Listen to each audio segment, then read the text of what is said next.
अस्सलाम वालेकुम viewers, welcome to my YouTube channel Arooj management science expert. मेरा नाम अरूज है और आज की वीडियो में आपको क्लासिफिकेशन ऑफ ऑडिट का बताऊंगी on the basis of practical approach. Last video में मैंने आपको क्लासिफिकेशन ऑफ ऑडिट का बताया था on the basis of function, लेकिन आज की वीडियो में मैं प्रैक्टिकल अप्रोच के हवाले से बताऊंगी, जिसमें आज हम कॉन्टिन्यूस ऑडिट को डिटेल से समझेंगे कि कॉन्टिन्यूस ऑडिट क्या होता है। तो चलें विदाउट टाइम वेस्ट किए टॉपिक स्टार्ट करते हैं।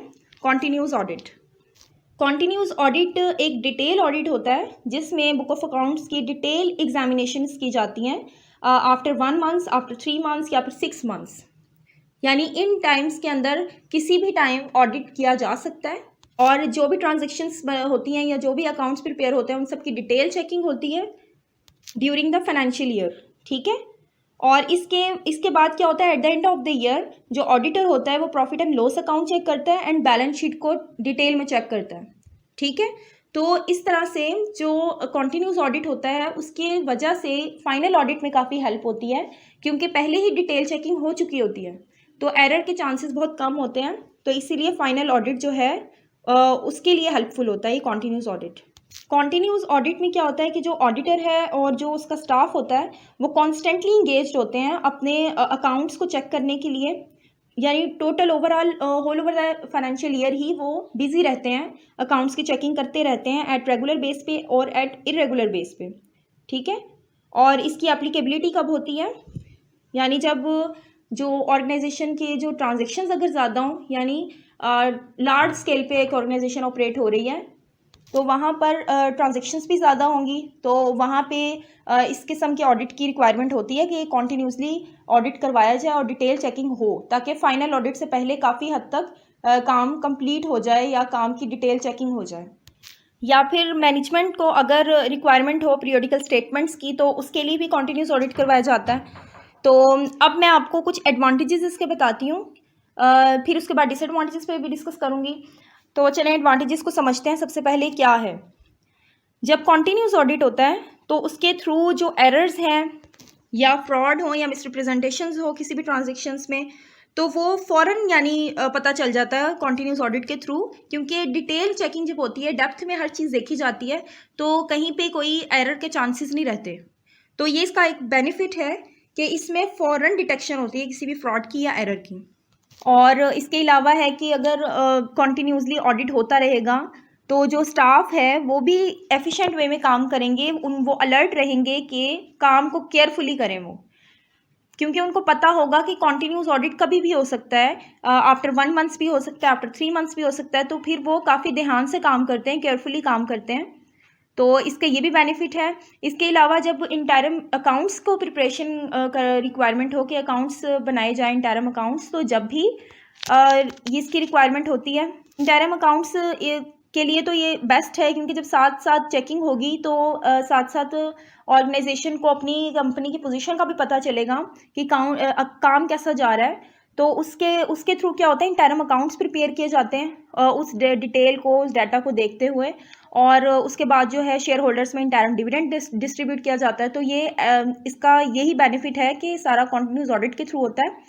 उसके बाद जो अकाउंट्स हैं वो अप टू डेट होते हैं, काम एफिशिएंट होता है, एक्यूरेट होता है, क्योंकि हर ट्रांजेक्शन के बाद उसकी चेकिंग होती है, आफ्टर 1 मंथ्स भी है या किसी भी टाइम हो सकती है। इसके अलावा जो ऑडिटर होते हैं वो ऑडिटर एक सिस्टमैटिक मैनर में एक प्लानिंग करते हैं प्रॉपर तरीके से, और अपने स्टाफ को एलोकेशन कर देते हैं, जो भी काम है उनमें डिस्ट्रीब्यूट कर दिया जाता है और सारे स्टाफ को पता होता है, और इसी तरह से वो जो स्टाफ है वो through out the year busy रहते हैं अपने काम में। ठीक है, क्योंकि उनका काम प्री प्लान होता है, उनको पता होता है पहले से कि काम क्या करना है हमने। और इसी तरह से जब साथ साथ चेकिंग होगी तो मैनेजमेंट जब भी रिपोर्ट मांगेगी तो वो आराम से रिपोर्ट दी जा सकती है, प्रेजेंट हो सकती है वो रिपोर्ट, वो अकाउंट्स। तो ये भी बेनिफिट है इसका। और जब टाइम इसमें, क्योंकि ये है कि किसी भी टाइम हो सकता है, डिटेल चेकिंग होती है इस ऑडिट में, तो ऑडिट एफिशिएंट होता है। ठीक है, किसी किस्म के एरर के चांसेस नहीं रहते, क्योंकि डिटेल चेकिंग हो रही है और टाइम टू टाइम होती जा रही है। जैसे जैसे ट्रांजेक्शन कंप्लीट होती हैं तो साथ ही उसकी कॉन्टिन्यूस ऑडिट होता है, तो उसमें ऑडिट एफिशिएंट होता है। ठीक है। तो अब मैं डिसएडवांटेजेस इसके बताती हूँ। सबसे पहला तो डिसएडवांटेजेस यही है कि ये एक एक्सपेंसिव सिस्टम है, तो इसीलिए जो स्मॉल ऑर्गेनाइजेशंस हैं वो इस सिस्टम को अफोर्ड नहीं कर सकती।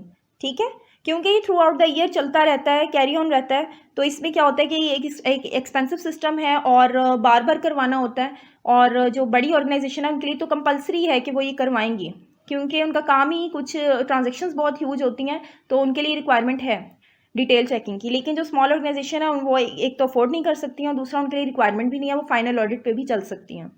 इसके अलावा एक ये भी डिसएडवांटेजेस है कि जो चेकिंग हो जाती है 1 महीने के बाद जो ऑडिट हुआ और उसमें जो जो चीज़ें हो गई चेक, तो जो ऑर्गेनाइजेशंस के जो मेंबर्स हैं या जो काम कर रहे हैं वर्कर्स, वो सबको पता होगा कि वो कुछ फिगर्स चेंज कर सकते हैं बाद में, क्योंकि उनको पता है एक ऑडिट हो गया, अब 3 महीने बाद होगा या 1 महीने बाद या 6 महीने बाद, तो उस टाइम तक के लिए वो कुछ फिगर में चेंज कर सकते हैं। तो ये एक डिसएडवांटेजेस है इसका।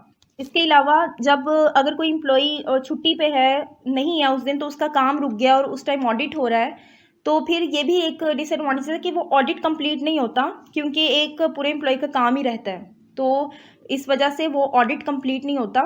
ये भी एक इसका डिसएडवांटेज है। इसके अलावा अगर एम्प्लॉय का काम ही ख़त्म नहीं हुआ, मतलब कि एक ऑडिट हो रहा है लेकिन एक एम्प्लॉय का काम ही कंप्लीट नहीं हुआ, तो फिर फाइनल ऑडिट या वो ऑडिट नहीं हो सकता, क्योंकि आगे रिपोर्ट नहीं दी जा सकती कंप्लीट, क्योंकि वर्कर अभी काम कर रहे हैं।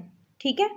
इसके अलावा अनहेल्दी रिलेशनशिप क्रिएट हो सकता है, क्योंकि जब बार बार ऑडिट होता है तो फिर जो स्टाफ होता है ऑर्गेनाइजेशन के, उनको ये होता है कि शायद हम पे ट्रस्ट नहीं है जो बार बार ऑडिट करवाया जा रहा है इस ऑर्गेनाइजेशन का, या शायद हम काम ठीक नहीं कर रहे हैं, हम पे ट्रस्ट नहीं है।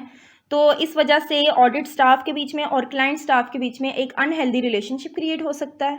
और इसमें क्योंकि बार बार ऑडिट किया जाता है, टाइम टू टाइम ऑडिट होता रहता है, तो इसमें ये भी है कि एक ही काम को बार बार चेक करना, यानी रिवाइज कर रहे हैं बार बार उस चीज़ को, तो टाइम भी बहुत लगता है, बार बार टाइम वेस्ट होता है।